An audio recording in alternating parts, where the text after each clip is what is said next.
আপনাদের মধ্যে অনেকে আছেন যারা কন্টেন্ট ক্রিয়েশনে আগ্রহী এবং কন্টেন্ট ক্রিয়েট করতে চান। আমার সাজেশন থাকবে আপনারা কন্টেন্ট ক্রিয়েট না করে বা কন্টেন্ট ক্রিয়েটর না হয়ে আপনারা একজন বিজনেসম্যান বা উদ্যোক্তা হয়ে যান যে কিনা কন্টেন্ট ক্রিয়েট করবে। অ্যাজ লাইক আপনি আপনার প্রোডাক্টের প্রমোশন করবেন, আপনার সার্ভিসের প্রমোশন করবেন এবং আপনার যারা গ্রাহক আছে তাদেরকে বিভিন্ন তথ্য দিয়ে ভিডিও বানাবেন। এতে দেখবেন আপনার প্রোডাক্টের প্রমোশন হচ্ছে, আপনার প্রমোশন হচ্ছে, আপনার ব্র্যান্ডিং হচ্ছে, আপনার প্রোডাক্টের ব্র্যান্ডিং হচ্ছে, আপনার বিজনেসের ব্র্যান্ডিং হচ্ছে। এখন আপনি শুধুমাত্র একজন কন্টেন্ট ক্রিয়েটর, আপনি মনিটাইজেশন পাইলেন, পাওয়ার পরে শুধুমাত্র আপনি মনিটাইজেশন এবং ছোটখাটো স্পন্সর থেকে টাকা ইনকাম করতে পারবেন। বাই এনি চান্স আপনার মনিটাইজেশন চলে গেল, যে কোনো একটা ইস্যুর কারণে চলে যেতেই পারে, এটা অস্বাভাবিক কিছু না। আপনারা যখন বিভিন্ন কন্টেন্ট বানাবেন, এখানে হয়তো কয়েকটা গাইডলাইন না মানলে এখান থেকে মনিটাইজেশনটা চলে যাবে।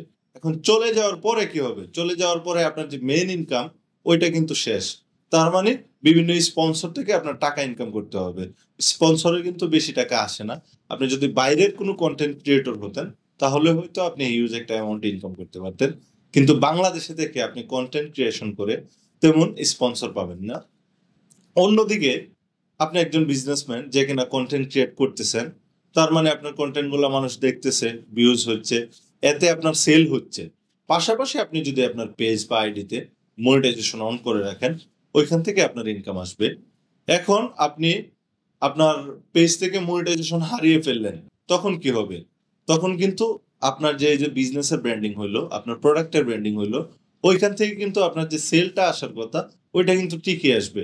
তার মানে আপনার একটা ইনকাম চলে গেলেও আপনার মেইন যে মেজর ইনকামটা, প্রোডাক্ট সেলিং এর যে ইনকামটা, এটা কিন্তু ঠিকই রয়ে গেল।